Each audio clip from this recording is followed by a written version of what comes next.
ఆ బ్రిడ్జ్ కాడ రైల్వేది current poles ఉన్నాయి. ఆ పోల్స్ షిఫ్ట్ చేయండి అక్కడ బ్రిడ్జ్ రాదు.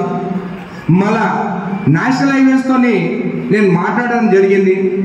వాళ్ళు ఏమన్నారంటే 15 లక్షల రూపాయలు మేము రైల్వేస్కి డిపాజిట్ చేసాము, వాళ్ళు వచ్చి పని చేయాలని చెప్తే జిఎం గారితో కూడా మాట్లాడడం జరిగింది. ఈ రోడ్ కాంట్రాక్టర్తో కూడా సీరియస్గా యాక్షన్ తీసుకోండి, మెమో ఇవ్వండి. 30 రోజుల లోపల కంప్లీట్ చేయకుంటే మంచిగా ఉండదు. మా శివకుమార్ అన్న ఒక ప్రకటన ఇచ్చేసాడు, రోడ్ వేయకుండా 2వ తారీఖు అక్టోబర్ 2వ తారీఖు నాడు ధర్నా చేస్తాను. శివకుమార్ అన్న మీతో నేను కూడా ఉన్నాను. ఇది నేషనల్ హైవేస్ సెంట్రల్ గవర్నమెంట్ కొట్లాడాల్సిన అవసరం ఉన్నది. మనకి 30 రోజులు టైం ఇచ్చినాం వాళ్ళకి. వారం రోజులు అయిపోయింది, ఏమనంటే వాన పడుతుంది అంటున్నారు. 30 రోజులు చూద్దాం. వాళ్ళకి ఇట్లా చేయకుంటే మీతోని నేను కూడా ధర్నా చేస్తాను. మీరు అనుకోవచ్చు ఒక ఎమ్మెల్యే ఉండి అధికారి పార్టీలో ఉండి ఎందుకు ధర్నా అని. ఈ రోడ్డు నేషనల్ హైవేస్ వాళ్ళు వేస్తున్నారు. నేషనల్ హైవేస్ వాళ్ళు ఖచ్చితంగా యాక్షన్ తీసుకోవాలి వాళ్ళపైన. ఇంకా వినకుంటే ఒక ఎమ్మెల్యే కూడా నేను వచ్చి రోడ్డు పైన కూర్చుంటాను, ఎట్లా రోడ్ వేయాలి అని కూడా మీకు తెలియజేస్తున్నాను. చాలా మంది మాట్లాడుతున్నారు ఈ రోడ్డు లేదు, ఈ రోడ్డు లేదని. మాట్లాడే ముందు ఒకసారి ఆలోచించండి, ఎవరితోని కొట్లాడితే ఏది వస్తుందని. అంత కూడా మీకు తెలియనప్పుడు స్టేట్మెంట్లు ఇవ్వకండి.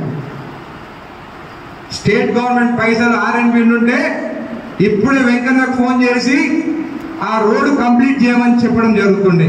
కానీ ఇది సెంట్రల్ బీజేపీ గవర్నమెంట్ కాబట్టి వాళ్ళు వింటలేరు. కాబట్టి మేము ఖచ్చితంగా రోడ్డు వేయకుంటే వారికి వ్యతిరేకంగా రోడ్డు పైన శివకుమార్ గారితో నేను కూడా కూర్చుంటానని చెప్పి కూడా మీకు తెలియజేస్తున్నాను. ఇదే కాకుండా ఉదండపూర్ ఏమని చెప్పి ఓట్లు వేయించుకున్నారు బీజేపీ వాళ్ళు. ఉదండపూర్ వాసులని అడుగుతున్నాను. జాతీయ హోదా మేము తీసుకొస్తామని చెప్పి బీజేపీ వాళ్ళు తప్పుడు మాటలు చెప్పి ఉదండపూర్ వాళ్ళని మోసం చేసి ఓట్లు వేయించుకున్నారు. ఈ రోజు నేను అడుగుతున్నాను, మన సెంట్రల్ మీదే కదా, పాలమూరు రంగారెడ్డి లిఫ్ట్ ఇరిగేషన్ కి జాతీయ హోదా తీసుకురండి. ఎవరికి నిధుల్లో మనకి ఇవ్వాల్సిన నిధులు వాళ్ళకి వెంటనే ఇవ్వచ్చు. పైసలు లేకనే కదా ఇబ్బంది పడుతున్నాము.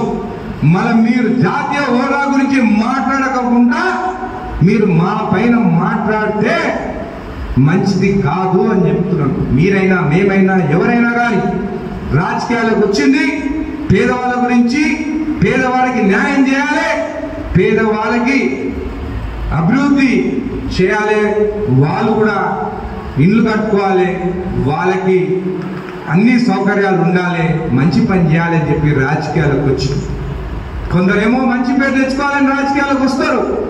కొందరేమో మేము 40 కోట్లు పెట్టినామా 1000 కోట్లు సంపాదించుకోవాలా అని వస్తారు.